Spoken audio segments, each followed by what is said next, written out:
Takulandirani ku AMTV Malawi kuchimake kwa nkhani zenizeni. Ngati nkhani imeneyo kuno kulibe, dziwani kuti nkhani imeneyo ndi yabodza.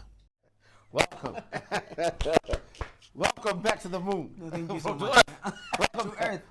Yeah. Welcome back to Earth. Please have a seat. Thank you very much. Thank you very much. Correct. So, Doc, what we want to do here is we want to take people on the journey of why you felt it was important, how you took it upon yourself to say, you know what, I'm going to implant myself into this issue. I want the people out there to know how much danger was in the air and what you, what you felt. We want to understand from Doc's point of view. Correct. So let's start at the beginning. Choyamba kuti anthu amene akutionera ku nyumba komanso amene akutionera kunja kwa dziko lino ku America ku UK amvetsetse bwinobwino tiziphatikiza chichewa komanso chizungu. Wabasi. Tiziphatikiza muno tili muno ndi mu war room, ndipo mu war room munali anthu onsewa mukwaonawa enanso mulibe pano mulibe. So there were about 8-10 people palibenso amene amagona iyayi kuthandiza kuti masana anthu amakhala akugwira ntchito, usiku anthu amakhala akugwira ntchito, and ine ndinali kuti muno sinalowemo. I've never been into the war room. No. It was set up when I was airborne. Yes. So mimi nanyamuka kupita ku South Africa, Taps and his team were setting up the war room. As you see kuti munomu mwadzaza kwambiri anthu amene technology amaimvetsesa. So it's a bunch of creatives and tech gurus amene ali munomo. Koma to come back to your question now, Taps. Yes. I remember titakumana our first meeting to safe tinalipo. Ndetitakumana nkunena kuti tufuna tipange zabuzi. Mantha analipo. Wabasi. Mantha usangoti kuti mwina kumene kuti kapita kukachitika zakuti komanso we were investing. As you can see, there's so much going on here. It means that there's been serious finances that have funded this project. Also, we're not talking about the money that people are giving. Yes. We're talking about our money. Yes. Whereby we said, okay, let's put man on the moon. Correct. And we said, okay, how much is a ticket Yes. to go into Durban and come back? Yes. Tinapanga mabudget amenewo kugula matiketi aja kuti tipite ku Durban. Komanso tikafika ku Durban, we needed security. Nkhani yaikulu inali imene chifukwa ma reports oma mabwera ndoti kumene kukwatentha. Correct. It was very, very hot. Panali nkhani ya chitetezo. Yes. So kuyangana chitetezo, we also had to plan. Tikafika pa airport ku Durban, tikaenda bwanji. Yes. Akatilandire ndi ndani. Exactly. And the plan, I remember, Taps, if you remember our blueprint, plan inali yokuti tikatera ku Durban, titengedwa ndi anthu achitetezo. Yes. Akatitenga timati tikafikira pa hotel. In there. Tikachoka pa hotel, mawa lake. Tikapita ku camp pa 29. Exactly. Chifukwa ku Durban tinatera pa 28. Pa 28, yeah. Koma tinanena zakuti tikatera pa 28, pa 29 tikukalowa mu camp. Exactly. Chifukwa tsiku loopsa kwambiri linali pa 30 June. Yes. 30 June linali tsiku limene Malawi ambiri, osangoti Malawi okha, anthu aku Zimbabwe, aku Mozambique, ku Congo, ku Nigeria, Ghana, amaopa 30 June. Ndife tena zoti tsiku limenelo ndi tsiku limene tikuyenera kukhala ndi anthu athu. Katimo. Tisapite after 30 June. Exactly. Tisapite way before 30 June. Tikapezeke kuti tili mu camp. Pa tsiku limene anthu athu ali ndi mantha kwambiri. Pa tsiku limene ndi limene akuyeneka chilimbikitso. Exactly. Now, titafika kumene kuja pa 28, kumakonzekera kuti tikalowa mu camp pa 30. Imanikaye pamene popo. Because ifeyo munomo timakonzekera pa 29 ipo. Nde munomoso we were waiting for we had different bits of technology that we wanted to come, into play. Correct. And then why I cut you there is because we were also briefly, we were cut in our preparations when you called and you said, guys, we're going in today. We're going in now. We're going in now. The situation on the ground, tell us now, when you got there, how was the situation on the ground? What made that, that decision come into play? Chimene chinachitika nchakuti titatera pa bwalo la King Shaka International Airport ku Durban. Ife maganizo mwathu zinali wokuti titengedwa nda security. Yes. Amene ndakuti apanga haya chifukwa abale athu akupanga mantha sangabwera zatenga ku airport zona ndeti kuyenera tikhale ndi kampani imene ingatitenge kutipititsa mu camp kuti kaona ndi abale athu aja koma titafika pa airport ndi pamene timadzamva kuti ku camp kuja sikuli bwino nawo ife tinaganiza kuti kodi tipite ku hotelo tikasambe tikagone tikaonera mpira fauna game sikuli mene South Africa zona ndeti tinaganiza kuti tikagone tipite kumawa koma nazanganiza kuti ayi chimene tichite apa tatera mission ndiyo tikalowe muchani mukamp nde ine ndanena zakuti ulendo ukhale straight sitikalowa sitinabwere ku dziko la South Africa kuti tikakhale malo awofuofu tikagone pa hotelo tabwera kuti tikalowe mukamp nde titangotera pa King Shaka International Airport tinanyamuka ndikukalowa mukamp ndipo titalowa mukampo ndisaname mwina akunyumba yankhula chichewa so kapena chiyawo kapena chitumbuka ndizimamveka kuti anthu awandijani ndamalawi koma maonekedwe fungo ayi sana la Malawi. No, I remember you called before we went live. You called and in your voice sinakumveni choncho. Ineyo taps now. I've never heard I remember the call. Chifukwa ndinakuza kuti ndikuona ngati mwina umene kumukuonera koma ine ndiuona nokuti ndi chifukwa tafika ndi galimoto ija mu camp muti kungotsegula chitseko kuti tapanga park chifukwa timayenda kuti ndi aircon ili on it. Yes. So upon parking in the camp kungotsegula chitseko olokunja kumazizira anthu aja analipo tu 5000 plus so ukatsegula chitseko chicha kumazabwera kutentha kwina kwake pa body heat kokuti anthu ndambiri patentha pamalopa komanso fungo lina lake lokuti panopa pali umve chifukwa anthu aja naloti akhala 3 weeks sakusamba.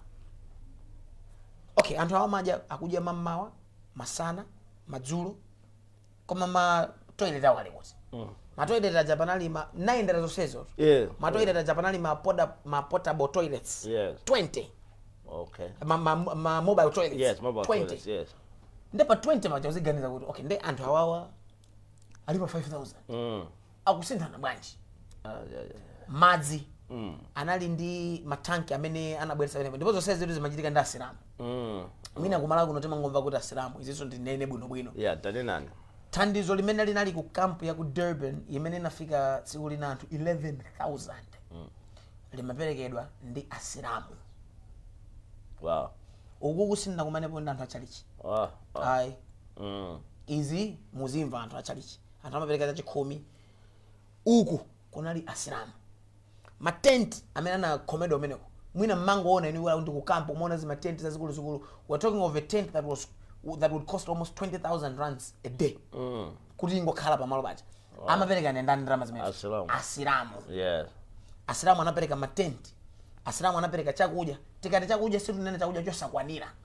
Tikunena chakudya mamawa cha anthu 5000. Wow. Chakudya masana, chakudya madzulo.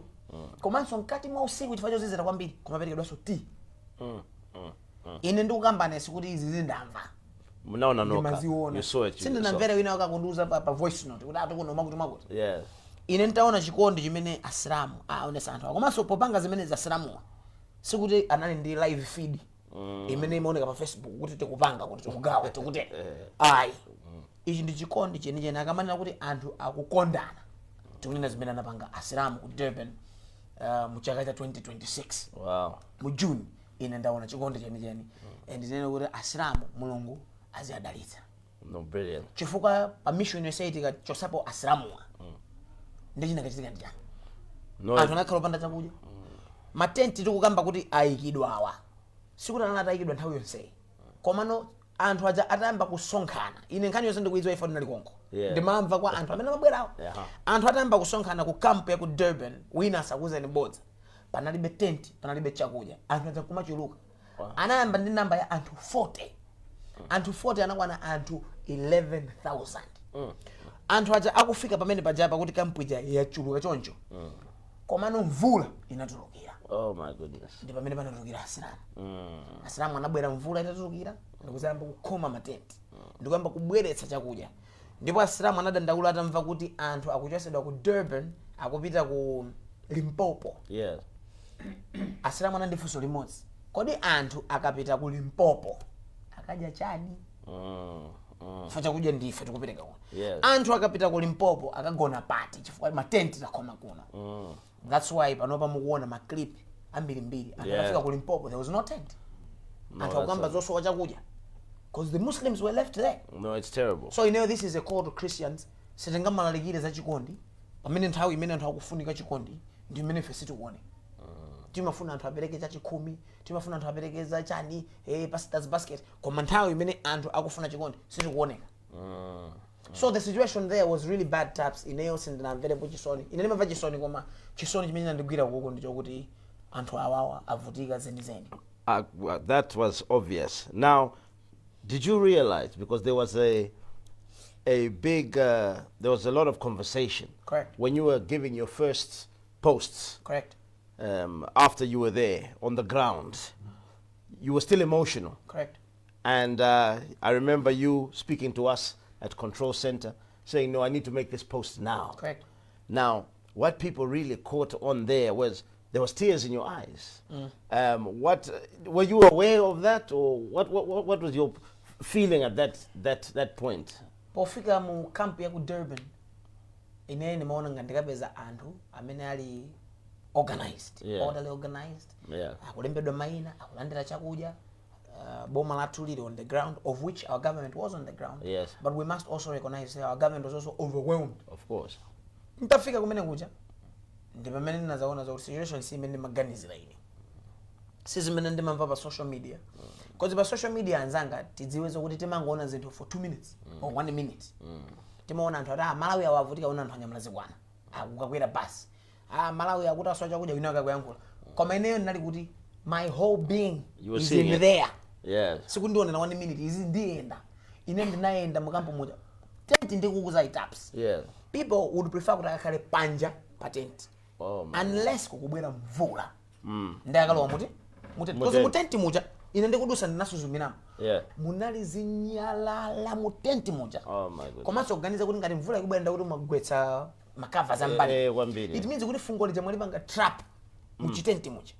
So and they would prefer kuti akhale on open space. Ineyo traps nditaona mtima wanga unakhuzika kuti ine sinaganizepo kuti Malawi angavutike chonchi. Inde amanena kuti ndife anthu osauka pa dziko lapansi pano. Inde amanena kumana mwene muli pa number 3 pa anthu osauka pa dziko lapansi pano. Komano apapa palibenso nambala imene ndinganene kuti tifika ndi number 1. Apapa ndi anthu osaukitsitsa. Now ndikamaonanso pa social media ndimaona anthu ena akulemba anthu amene amapanga matama kumeneko. Anthu amene akabwera unabwereranso. Ineyo pa chilungamo chake ndinalibe nazo ntchito zoti anthu amene amapanga matama. Anthu amene wazabwereranso. Chimene chinali pa mtima wanga ndicho kuti anthu awawa angoyeneka apeze mpumulo basi. Apite ku nyumba. Wow. Kaya ku nyumba akagona pa khonde. Komanda abale athu akagone ku nyumba. Akakhale ndi anthu amene akuamaya nkhula pa social media kuti anthu amene akamapita sati sanzika ife. Amanga kuti akaone all for 10 minutes zimene zikuchitika kumeneko. Mwina akamva zimene ndimamva ine. Akamva zimene Asilamu anamva. Chifukwa ndalama zimene ayika Asilamu kukwene ndalama zambiri. I don't know what their budget is. Koma sungadyesa anthu 5,000 every day for 3 weeks. Oloboma lathu ngati akundiona aboma. Kodi tingadyesa anthu 5,000 every day for 3 weeks. Tingake ma tent 20,000 or 110 situkamba tent imodzi. Ma tent analambiri. Komanso Asilamu anapanga mount chipatala osati siku limodzi. From the first day they came with the tents. Akhala ndi zipatala zawozo mpaka kumaliza. Chifukwa anthu amundu udwala tsiku nalilonse. Utakuvula tsiku nalilonse. There were pregnant women especially pamalo pokuti ukhondo palibepo. Madzi si ukhondo. Asilamu aja akhala. Panati la mwenye pamene pati. Tikamata Asilamu mwina muzoona ngati ukamba anthu akuda okhaokha. Ndikukamba za amwenye. Asians were there. I've never felt so proud of people. Oh, fantastic. Sikukamba za azungu, panalibe nzungu sinaoneko nzungu ukampo. Ukampo ndaonako anthu akuda ndi amwenye. Amwenye sikuti they were stranded. They were helping. Wow. Tikakamba za a gift of the givers. Tfankhani izi ndimaziona kuti sizi kumveseseka mwina kunja kuno. Gift of the givers amalawi maimva kumalawi ndikuzeni bongo limene tilagwira ntchito siti amasewera. They have worked day and night for these desperate people. And anthu amene aja amene akubwera malawi kuna encourage them kuti akabwera kunoko anthu makhala ndi ma WhatsApp, ma Facebook, fotokozani nkhani zanu, chilo anthu amene anakuthandizani mu nthawi imene munali ovutika. Ine zino lamba ndalicho bakambanga Asilamu. Ndamene naona. Yes. Ndazungulira sindi naoneko abusa, sindinaone andani mwina zinthu zimwina mukupanga kumudzi kuno chapasi pasi kuti mwina anthu asakuoneni koma ukuku anthu amene ndakaona ine pa ground ndi amenewo so anthu athu avutika kwambiri kuzafika pa 29 chifukwa mene unali pa 28 Yes. usiku pa 28 ine ndi Apostle Joseph Chirambo tinali kumene koko Joseph Chirambo is a resident of Johannesburg so ndinamutenga kuti sindingapite ndekha ndi mkulu amene ndo amamva Chizulu amva Chixhosa okay. so ndimafuna munthu atakumvaso chiyankhulo cha kumeneko Yes. so ntalowa naye mkampo muja tinakhala nthawi ndipo kuli mmeneko kuli mkulu wina zinake ndi Adam Adam inuyo mwina mukapanga Google ngani hii mukakaona pa Al Jazeera mukakaona pa SNBC mukakaona pa ENCA ndi munthu amene akumayankhulira a Malawi Okay. iyeyo ndi wako Malawi koma ine mukaona ngati amagwira ntchito kuboma ine I was shocked that this guy doesn't work for the government ndi munthu wangodzipereka koma wadzipereka kwa thunthu ndi mtima wake wonse ndipo akugwira ntchito ndi Nsilamuso Adam laso kuchoka pamene popo pa 29 kuchoka pa 29 ndi pamene tinazaona zakuti boma la South Africa lasamutsa wina aliyense kuchoka ku camp ya ku Durban so camp ya ku Durban inasamutsidwa ndi boma la ku South Africa mabasi yonse mmaonaja anapereka ndi boma la South Africa Okay. kuwasamutsa anthu aku Durban kukasiya ku Limpopo ndipo mabasi aja anali bezere mati ma trailer right zonyamula katundu kutanthauza zakuti anthu anasiya katundu wawo ndinamva nkhani zomvetsa chisoni nakakonda mwina Malawi anakaonera mwina nakazijambula zonse kuti amve nkhani ya munthu wina aliyense anthu anali nkhani zosiyana nkhani zezoti ukazimva sungamunene munthu wina akakuti umapanga matama ine tikakuthandizana mubwerera sungamuuze zimenezo munthu woti andigali moto akukhala pa rent alandro ndanamuuza kunena kuti galimoto yako indigulitsa 5000 rands galimoto yakuti munthu anagula 50000 munthu atakana anamuuza zakuti kana koma pakafika pa 30 ndizaitenga ulemu So, sindizagula tu pa 30 chifukwa iweyo zakauti kuthawa so anthu kumene kwanasiya katundu amene amagwirira ntchito kwa nthawi yayitali anthu akhala zaka 20 years 25 years ndinamva nkhani ya anyamata ena 11 somebody take off that phone ndinamva nkhani ya anyamata 11 ako Malawi omwe kuti athawe kumene amachokerako nthawi itathera anabisira pa chini amakanika ulo kuti akafika ku polisi chifukwa akuganiza kuti nangatika kumana ndi mazulu pa njira zitha bwanji ineni pa 29 kutacha kuzaona kuti boma la South Africa lakwanisa kwachosa anthu aja pa camp ya ku Durban ifa camp ya ku Durban inapangidwa evacuate mwachangu chifukwa maopa kuti ukunde ku headquarters kwa mazulu ndekuti bino tuyatenge tikawasiye ku Limpopo fupi ndi ku Zimbabwe kumene the tension is very low the people from Limpopo are not doing what the people in Durban are doing so kuli bino anthu awatayike mmalo okuti kulibe zipolowe yes. nde boma lidalakwanisa kwachosa anthu mu camp koma sekuti nachosa wina aliyense fa ena analibe kumanyumba Yes. so ena mmene amazafika anapeza kuti camp yatani yatsekedwa Yes. amene they were very desperate number 1 number 2 kumbukira nsoni kunena kuti anthu awo atapangidwa clear ine mission yanga nali kuti atafane mission yanga nali mu camp Yes. chonde akula chete betu panga panzofunika kwambiri now anthu aja atachoka mu camp mujapita ku Limpopo ife tinaona zokuti ife tindi transport Yes. ife simadikira basi ife tinapita kuti kankhule ndi anthu tikaone situation imene ili zinazovuta kwambiri titapita ku King Shaka International Airport ulendo wanga uchoka ku camp back to the airport kuti ndi tuluke ku Durban Yes. museu muja mamawa muli zi timaona anthu anyamula ndodo we're talking about 5 am taps munthu wina wake anapanga set alarm kwawo kuti mawa ndikene nyamule ndodo ndizowa town so tikuyenda mugali moto muja tili follow koma mantha tinali nawo chifukwa maganiza titafika pena pake Kumana ndi chisquad. ena ake ndikumana ndi gulu lina lake Yes. Kumana, take that off the remove the phone, receiver, just take it please. off Take it off the ndikumana ndi receiver. anthu ena ake Yes. okuti ayima pena pake Yes. anyamula ndodo zawo mmanja atatifusa mukuchokera kuti tiyauza mwina kale otachota kuchoka pa hotel mukupita kuti Yes. ati kupita ku airport ndini wadziko lanchi Oh, basi. ndaine ndikachota kuti ndine mmalawi Yeah, it's a problem. ine sinakhalapo ndi It's a mantha problem. ngati Yes. pa 29 kumaopa kuti ndichule kuti ndine wa ku Malawi Wow. chifukwa people won't understand what my mission is Yes. anthu achangopanga match a Malawi eti nafika ku airport kuti kukwera ndegeza even mu airport unamuona kuti anthu ndochepa you know dziko limene lija ndapita mbiri countless times Yeah. koma ndikapita dziko limene lija sinaonepo kuti dziko la chepa chifukwa even na dziko limene samaenda sonawonso from pa 29 to pa 30 tinawo kwera ndege ku Durban kuchoka pa 29 titafika mu Johannesburg timaona maripoti online kunena kuti amalawi ambiri akusonkhana ku Sunning Hill kumene kuli office ya kazembe wa dziko lino. Okay, let's pause there, because what I would like at this juncture is now to take us back to the war room. Correct. Because at that point, we said, you know, the message came from yourself to say, you know what, these people, we wanted to open the system the next day, the 29th, when you would be in the camp. Correct. But you said that, no. Guys, these Segura people system. need the money now. They don't need the money tomorrow. They don't need the money next year. They need the money now. Now let me take it from there, Taps. Take it from there. Inentaona mmene zinthu zazilili nazo zote ndrama izi sizofunika mawa amene Yeah. siza mawa atwisi Yeah. izi ndi za lero. Yeah. Ngati boma likufuna lichitepo kanthu boma la Malawi situkamba za next week ndi lero zinthu zikuyenera ziyambe kuchitika lero. Correct. Tukamba panotu ine nacheza ndi mayi wina anandana ake awiri kukampuko amuna ake anang'ambidwa pa mimba matumbo anatuluka chonchi anawasiya kuzipatala za kumene anang'ambidwa ako kuli malo ena amene outside Durban about maybe 150 kilometers out amayiwo anakwanisa kukafika ku kampo so nkhani tikuzikambazi ndizenize zikuchitika koma kuno mwina anthu mukamamva munguona ngati kuti nkhani Yes. komanso mwina ndimaona ngati kuti ndi situation yokuti 2008 kunachitikaso xenophobia. Yes. So anthu akuganiza kuti zichitika ndezimazatha Yes, koma zinthu yes. zikuchitikadi. Yeah. Now ife titafika mu Johannesburg anthu awiri tatera mu Johannesburg muja kuona airport ya Johannesburg imene ikuonekera kuona kuti muli chete wina wake kuti si mmene zimakhalira ine ntamva zokuti Malawi ambiri akusonkhana ku Sunning Hill kumene they are stranded mabasi kulibe koma tsiku ndi pa chani date 30 But 30, yes. The D-Day. tsiku limene anthu akuliwa kwambiri athawa nyumba zawo ali ku Sunning Hill ine ndanazo kuti nde ine ndikuchokera njino mu Joburg kuti ndino ndikatere kulilongwe kodi mesa mission imene mabwera timati ndi zimenezi. Yes. Nde ine namuza assistant wanga uja kuti sitikupita ku Malawi tikupita no mu Joburg kutuluka mu airport kumbukirani kuti at least ku Durban anthu amatidikirira a security kuti atitenga koma ku Joburg palibe amene amatidikirira because ulendo lopita ku Malawi. Exactly.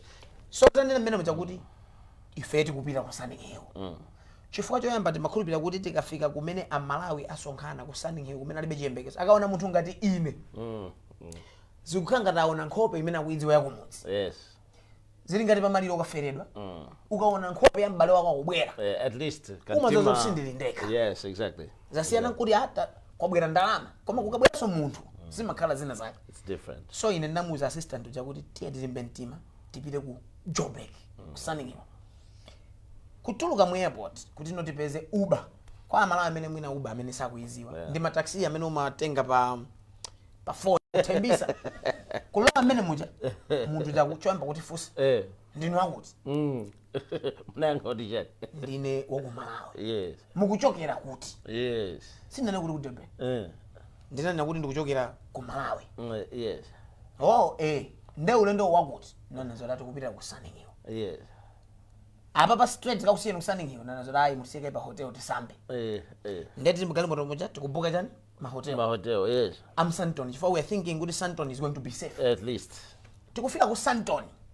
Tikuona be kuti kuchokera pa airport kudusa pa Deire limene amene akudzera bwino ku Johannesburg timadusa ku Alexander. Yes. Kumeko also. We are on the freeway. It's dangerous. We are on the freeway. Alexander ali ku left. Yes. So tikumuona Alexander uja kuti umundu mowopya. Yes. Nde tangokhala phe kumbuyo kwa galimoto kuti driver uja anatifunsa kuti are you afraid of the match and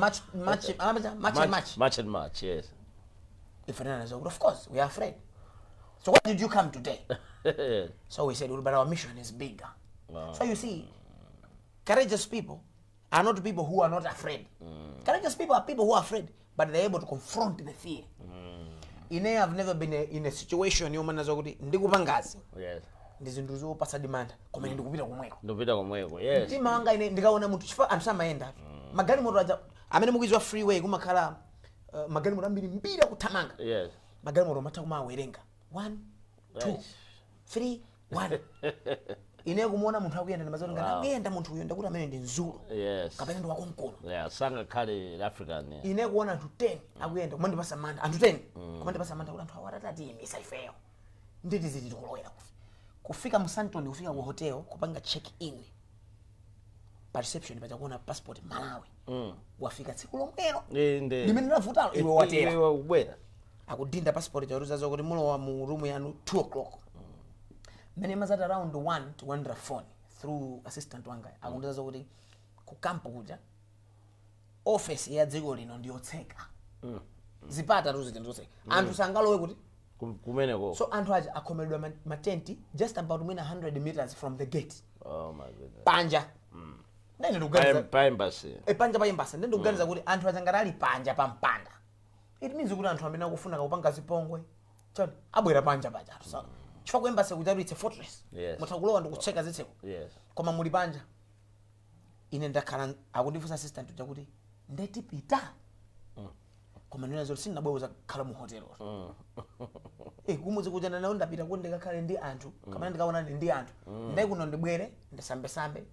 ndizimwa whisky ndakhala mu hotel ndizionera sona ne pa news ndani mazana makes no sense pamene po ndamuimbira gospel kazako ndi ndikumuza kuti ndafika koma ku hotel kumene ndili kuti ndikafike ku camp pali distance yoti ndiwena ndiduse town mucha ndikuopa mawanga na mena ndikuopa ndana ndifusa kuti munthu wotu wapita ku mission imene akuiziwa ola asilikali aja akatera kutapita kapo muza ndayamve kuti mabomba akuphulika kumeneko ndakanena basi zipita sizingasiza kuti inu munachoka kuno munatsanzika kuti mukupita kwakhala ndi anthu nthawi yokhala ndi anthu nditi ndinoe this is it taps ndisanami ndinali ndi mantha nandigwira usati masewera chifukwa ndimaganiza kuti kunototi anthu awiri kulibe so security kuti choke pano tukenaso titengeso Uber inazo tipite no ku office imene so ifeyo titakambira anthu awiri nazo kuti and I thank God mulungu akamakupasa munthu oti akhale assistant amasankha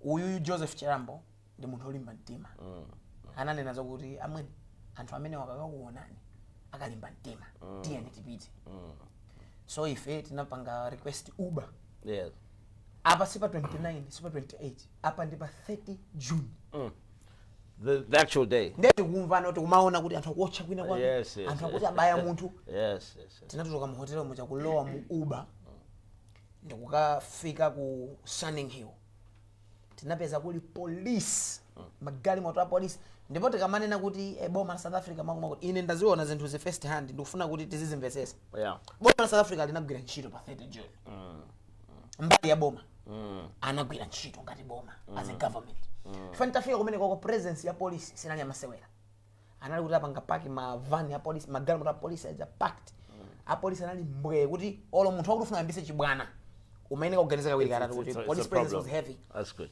Tinafika kumene kuti kumene tafika chifukwa kuti kusani kuja ndikukuziwa ku office nango idusa kampira lupita straight ku office chifukwa maganiza kuti mwina kumene kuja ndikumana ndi ma officials aboma la ku Malawi ntafika kumene kuja ndinapeza kuti chinthu chija ndichotani chotseka it's closed so nafika ineyo ku gate kuja kunalibe wina aliyense panalipo tseka siudi natembenuka koma nkhani zimene timazimva kama rules of engagement rules of crisis mmamva kuti kukachitika crisis yayikulu anthu amathawira kuti kuembassy dziko la kwawo. Yeah, of course that's ndipo zipata za dziko la kwawo zimakhaza otsegula kuti mukapo kuti kumeneko ndiko thawira ineyo kumeneko ndinakupeza kutseka nachoka pamenepo ndikutembenuka 100 meters down nakapeza anthu achali pamene pacha pali chipwirikiti napeza munthu wina atayimba phone ine ndili pamenepo ndikumvera phone ya munthu wina munthu wafika kulindera ndikumene ndikundende kumene amasongira anthu amene agwidwa so apolisi achatabwera nawo anthu acha kuti pano ndi pantetete kuli bwino tikutengeni tikuyikeni mu ndende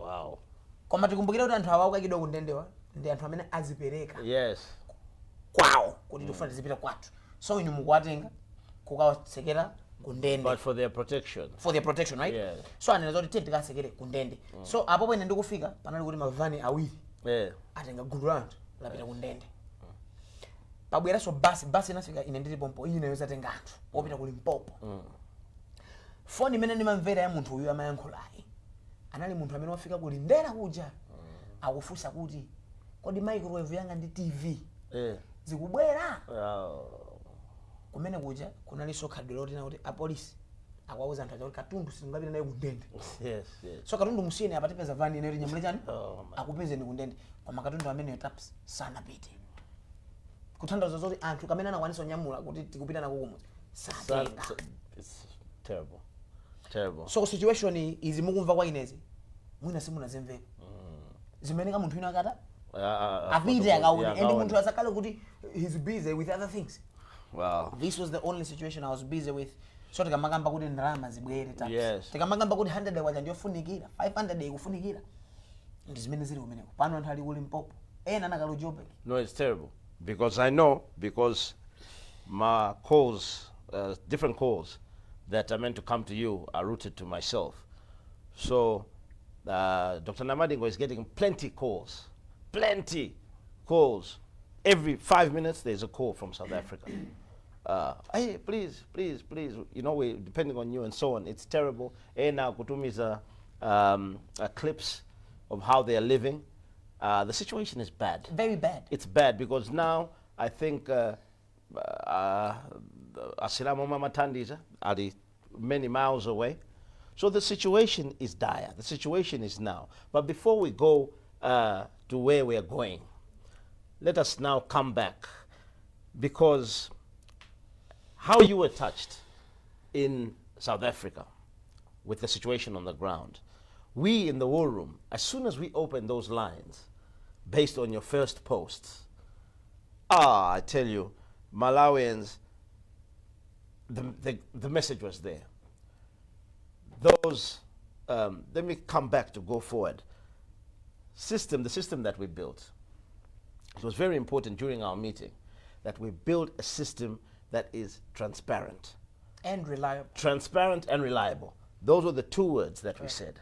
Transparent and reliable. Because there's so many cases out there where people say, our money, will it get there? And so on and so on and so forth. How much actually did people put in? Because here we're asking fellow Malawians to put in whatever they have to assist their brothers and sisters. So we open the lines here.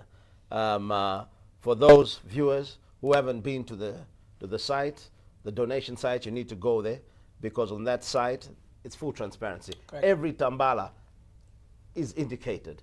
The name of the person, if they want. The Malawians, our fellow Malawians, that thing was going,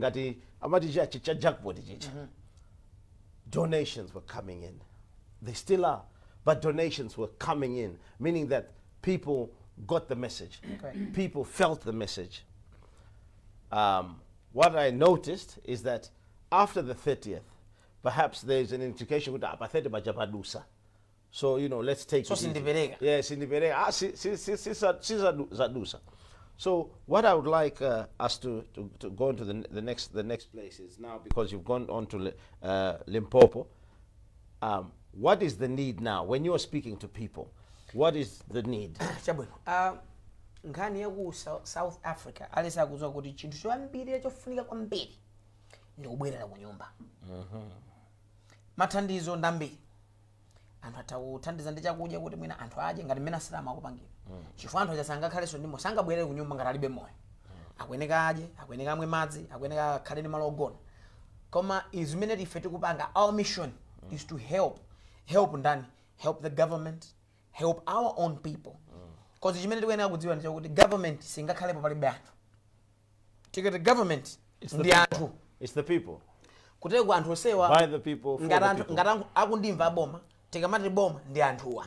Ndi anthu amene ali ku Malawi, ndi anthu amene ali ku South Africa, anthu amene ali ku America. Izi zochitika ku South Africa koma sizochitikanso kaya ku America, kaya ndi ku UK.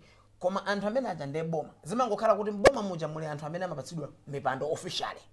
Inu mukhala MP, inu mukhala president, inu mukhala ndandani. Amene tilibe maudindo a official wafe. Sikuti sife boma. Ndife mbali ya boma. Ndete kamati tikuthandizana ngati boma. Ndizimetupanga apa. Kuti kwina ine naliso wa boma umene wako. Sikuti boma landituma kuti Namadingo apitani, mukagwira ntchito ya boma. Koma ine poziganizira ndekha. Ndimaziona kuti ineyo ndine mbali imodzi ya boma. Chifukwa boma likwenera kukhala ndi zonse zijamanena zija boma ndi chakuti, boma ndi parliament, boma ndi chakuti. Zonse zizazikata. Pakwenera kukhala anthu. Oti boma lizasogolera. Tikachotsapo anthu palibe boma. Ende ine nimaona zokuti ineyonso ndi waboma. Kuti kuninkani ndikuthandizapo. Taps ndi wabomaso. Anthu amene akutonena pano, amene akupereka ma 100 kwacha ndinu boma. Perekani. Ndeti ndithandize boma. Boma likunena kuti likuchitapo kanthu. Ife sitigwira mkatimo, so sitingaziwe kuti to what extent is zimene zikuyendera. Koma ine ndanenera as you to stick to your question to say what exactly are we looking for? What's in dire need? Yeah.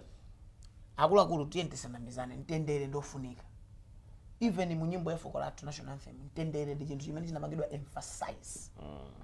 Anthu awawa ino taganiza ni 3 weeks simunagoneka pa bedi, simumakhala mu nyumba, simumapanga zimene mukufuna. Deire mmati mukazuka mmangodikira kuti muzimva kuti mutengedwa liti. 3 weeks and counting. Kunoko ineyo ndikupempha kuli mabungwe kunoko ndalama zilipo nziko muno ndikukuuzani. Ineyo ndikuziwa kuti ndalama muziko muno zilimo. Definitely. Zoti anthu awathu akanyamulidwa. Koma ndifanya ntizi kutuluka. Anthu amaopa nthawi zina tikatusa ndalama zambiri mwina kupereka kwa anthu adya. Ife mwina tatipereke 1 billion ukambedwa pai. Mwina half idyedwa ndi anthu ena akekalowa mmalo mosayenderera. Mantha. Koma akuluakulu tulusane ndalama tukamba pazindi nkhani ya moyo ndi imfa. Tukamba pazindi the very sitinapemphe kuli Airtel kuli TNM sitinanene kuti bwerani muzatikaira internet. Koma why are you people not coming? This is a serious issue. We have to be serious. Very true. Hey, so ineyo ngati munthu kuti ndakaona zimene zozo, this does not need a proposal. Mwina anthu akudikira kuti zembe proposal kuti this does not need a proposal. I am telling you, I was there. Ndaona ineyo anthu akuvutika, anthu afa. Anthu titakhala tikudikira kuti ngati zembere kalata. So I think I've spoken enough.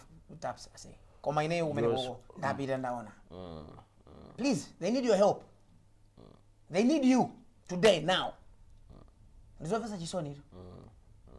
Mau Amvega, and I'm sure, first of all, thank you very much for being a courageous individual and a courageous Malawian who took it upon himself to move from his family, his home, his comfort, to do something for people who are in need.